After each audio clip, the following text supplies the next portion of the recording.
This is wrestling's greatest moments. Hey now, wrestling fans! It's time for another episode of Wrestling's Greatest Moments. Pro football remains one of the world's most popular sports, so it's no surprise wrestling promoters have brought in gridiron giants to hit the squared circle. Sit back as Wrestling's Greatest Moments looks at pro football greats turned pro wrestling greats. Before we get started, don't forget to subscribe to our channel and hit that notification bell so you don't miss a single video. Criteria. Wrestling fans have seen many pro football players try their hand at pro wrestling with varying success. This episode focuses on the rare athletes who achieve sustained success more than 1 or 2 seasons in the American Football League, AFL, and the National Football League, NFL, and then prove themselves as top-tier performers in professional wrestling. This distinction is important because we are excluding college-only careers and short pro stints, even when the wrestler later became a major star. That's a great topic for another episode, but it's not our focus here. Unfortunately, as often happens, we can't cover everyone in one video, so keep an eye out for a second part. A quick bit of context here. Before the 1970 merger, the AFL and NFL were completely separate leagues, so when you hear pro football in this era, it doesn't always mean the same thing as it does today. Bronko Nagurski. Bronko Nagurski, a giant in college football, pro football, and pro wrestling, would remain incredibly humble despite accolade after accolade. Born on November 3, 1908 in Rainy River, Canada, Bronko distinguished himself on the gridiron in an era where players worked both offense and defense. After playing for the University of Minnesota, he went pro in 1930, joining the Chicago Bears. Bronko was a sight to behold, as noted in a 1997 article on the big man from Rainy River. He came into the league in 1930 when a normal-sized lineman weighed about 210 pounds, and it was not uncommon to find some at less than 200. Nagurski went 225, and later in his career he got up to 238. The NFL had never seen such size in a ball carrier. Add to that Nagurski's remarkable quick takeoff speed and his desire to punish the people who tried to tackle him, and you had a truly formidable weapon. Nagurski played for the Chicago Bears from 1930 to 1937, impressing Bears fans with his power and size, playing as fullback, offensive tackle, and defensive tackle. Bronko was a one-man wrecking crew, and his statistics back this up. Nagurski would help the Bears win 3 NFL championships. This was decades before the Super Bowl, be named All-Pro 4 times, and earned the crown as 1932's rushing touchdown leader.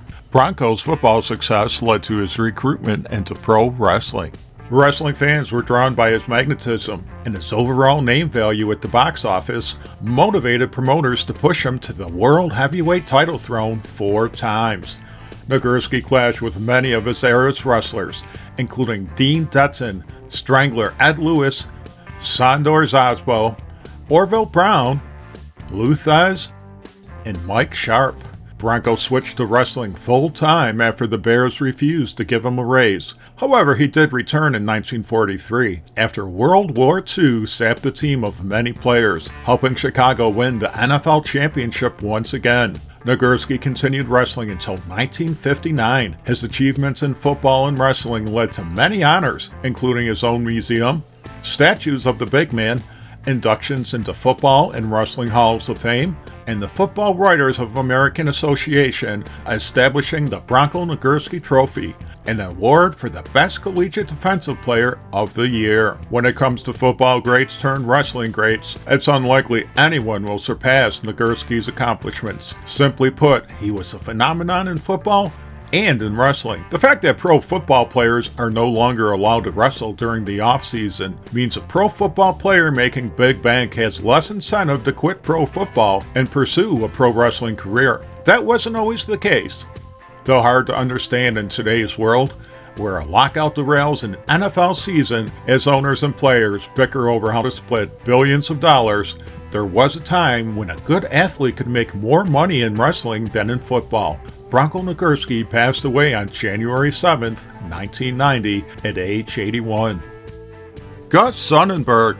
Another old-school football player turned wrestler is Gus Sonnenberg, who played for several pro teams during the early years of the National Football League, including the Buffalo All-Americans, the Pottsville Maroons, the Detroit Panthers, and the Providence Steamrollers, winning the 1928 NFL Championship during his run with the Steamrollers. Sonnenberg was pushed at a time when promoters were looking to kickstart the business during the 1920s. Although the NFL was still in its infancy, the sport was slowly cultivating an audience, despite initial protests that it degraded the integrity of college football, where athletes didn't sully themselves by being paid, although that wasn't always the case, as scandals proved. According to historian Tim Hornbaker, the melding of wrestling and football was the most critical concept that was introduced, and former All-American Gus Sonnenberg was the man who revolutionized the business on the mat. His array of ring moves and likable personality recharged the sport, and it became almost mandatory, regardless of the level of talent, for wrestlers to adopt his famous flying tackle as a finisher. Gus began wrestling in 1928, working for promoter Paul Bowser. Standing 5'7" and weighing 200 pounds, Sonnenberg incorporated football into pro wrestling, using the flying tackle to dispose of opponents, winning over fans with his high speed, high energy matches, and of course his finisher. The gridiron great turned grappler eventually won the National Wrestling Association World Heavyweight Championship, beating Ed Strangler Lewis on June 30th, 1928. Gus became a popular draw and would hold the NWA World title until December 10th, 1930, when he lost to Ed Don George. Gus continued wrestling, winning another world title in 1939 when he beat the Shadow, aka Marvin Westenberg, to win the Boston-based American Wrestling Association's version of the world title. Like many wrestlers of his era, Gus did his duty when World War II broke out, working as a physical trainer for the United States Navy. Sadly, Sonnenberg died from leukemia on September 12, 1944, at age 46. Leo Nomellini. Leo Nomellini was one of the toughest men ever to play professional football. A dominant defensive tackle for the San Francisco 49ers in the 1950s and early 60s, Nomellini combined brute strength with rare athleticism, earning 10 Pro Bowl selections and a place in the Pro Football Hall of Fame. Nicknamed the Lion, he wasn't just feared on the gridiron, he also competed as a professional wrestler, blurring the line between sport and spectacle. Nomellini's potential led to a group of NWA promoters forming a plan to test the waters of the Lion as a successor to NWA World Heavyweight Champion Lou Thesz. This led to a 2 out of 3 falls match where Nomellini won the deciding fall after. The third fall saw Lou repeatedly kick Nomellini from the ring apron to the floor, while the irate patrons yelled riotously, and the referee gave warnings. Enough was enough, and Thesz's actions warranted a disqualification at the 11-minute and 16-second mark. Nomellini's win proved controversial, as NWA members had planned, with Nomellini claiming to be the champion and Thesz continuing his claim as the undisputed champion. NWA promoters liked the setup because they now had the chance to promote 2 world champions, possibly doubling their profits as fans in 2 markets could see a world champion. Although the NWA went to clarify that Nomellini was a title claimant rather than the undisputed champion. Unfortunately, the box office outside San Francisco proved disappointing, and Leo wasn't on board with wrestling's frantic schedule for a world champion. His decision to re-up with the 49ers destroyed any chance he might have had of becoming NWA world champion. Although the plans for Leo potentially becoming NWA champion didn't pan out, Lou Thesz would praise the gridiron star turned grappler. He was a great guy, and he was fun to work with. If I was forced to name one guy as the best football player who made a name for himself in pro wrestling, it would have to be Leo. There were a lot of them, of course, but he stood out in the pack because he could really wrestle.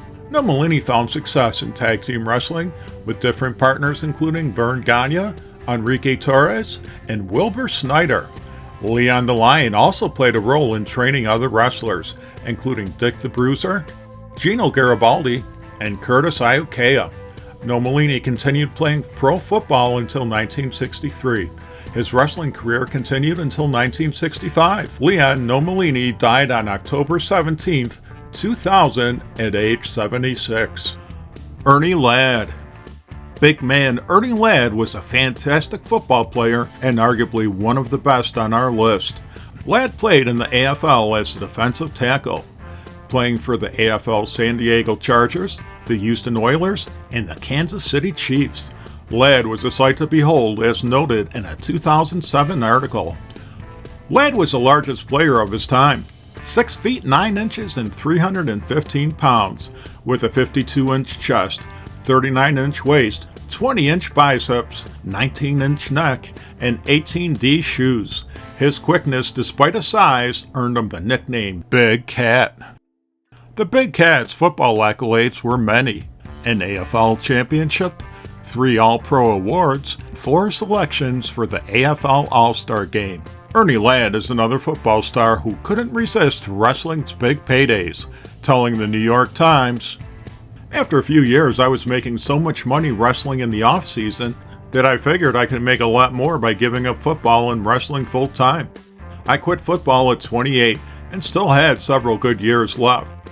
That first year wrestling, I made $98,000, and after that, never made less than $100,000 a year.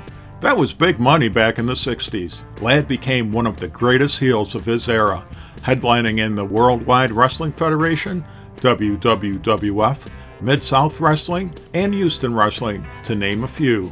Ladd stacked championships the same way his opponents stacked bruises.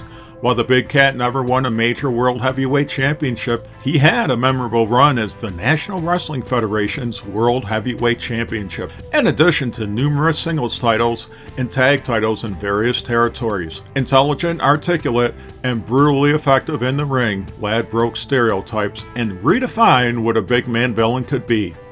Ladd did everything possible to enrage fans, whether it was using his dreaded taped thumb to turn an opponent's Adam's apple into apple cider or its venomous taunts. As Mark Morthier writes in his profile of Ernie Ladd, remembering Ernie the Big Cat Ladd, Ladd called Andre the Dummy.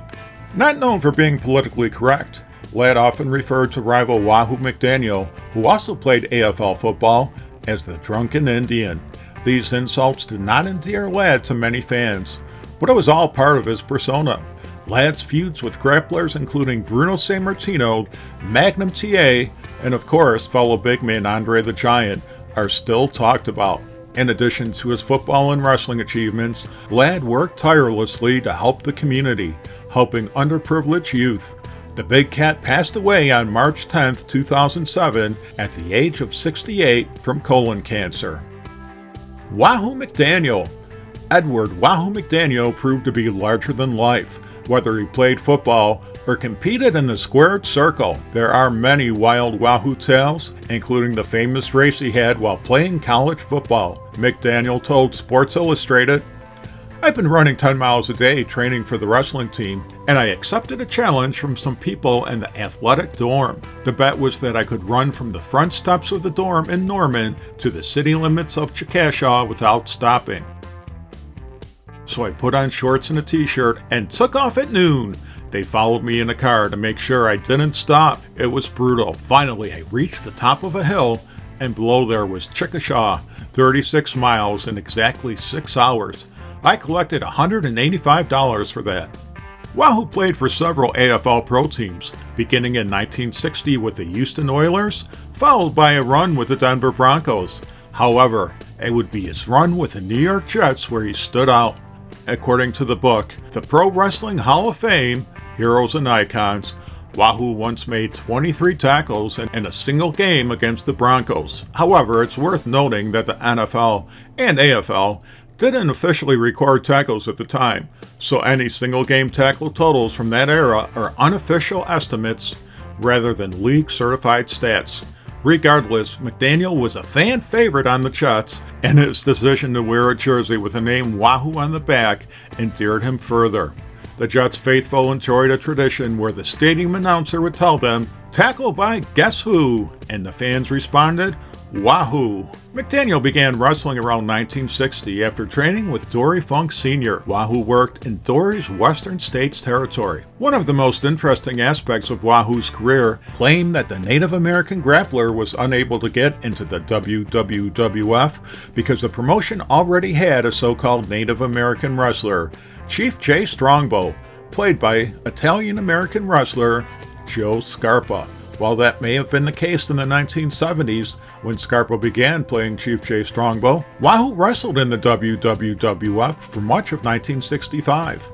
Whatever the case with the WWF, McDaniel succeeded wherever he competed, including blockbuster runs in NWA Detroit, Western States Wrestling, Big Time Wrestling, the American Wrestling Association, and an iconic run in Jim Crockett Promotions, where he set the territory on fire as he feuded with Johnny Valentine. Nature Boy Ric Flair credits Wahoo with helping him become a top star. To me, he was the one guy most responsible for me getting my career off to a good start. He was probably the most influential person in my career for the first 10 years. I respected him so much. If something was going down in the business, I'd always ask Wahoo's opinion. McDaniel was known for his temper in and out of the ring, including some outrageous outbursts on the golf course. Wahoo played with celebrities and pro golfers, including Lee Trevino, who recalls, "Old Wahoo used a hickory-shafted putter. One time he missed a high-dollar putt and smashed the thing against a fence post near the green. The putter snapped back and the clubhead split his lip open. That was the angriest man I have ever seen on a golf course." While the Super Chief never won a major world heavyweight singles title, he held many regional singles and tag team titles, including tag titles billed as World Tag Team Championships. McDaniel was a top draw for years as a babyface. His brief heel turn in the later years of his career kept things fresh and showed his versatility. Wahoo's feuds with Johnny Valentine, Johnny's son Greg, Sergeant Slaughter, Roddy Piper, and of course Ric Flair made plenty of money for himself and promoters. Unfortunately, Wahoo's zest for living contributed to health problems later in life, including diabetes and the loss of both kidneys. Wahoo McDaniel died on April 18, 2002. He was 63. Do you remember these gridiron greats turned wrestling greats? Who do you think belongs on our list, and who should we cover next? Share your thoughts in the comment section and let us know if there are any videos you'd like Wrestling's Greatest Moments to cover. In the meantime, subscribe to our channel, follow us on X and Instagram, and spread the good news about Wrestling's Greatest Moments, the channel that celebrates the squared circle.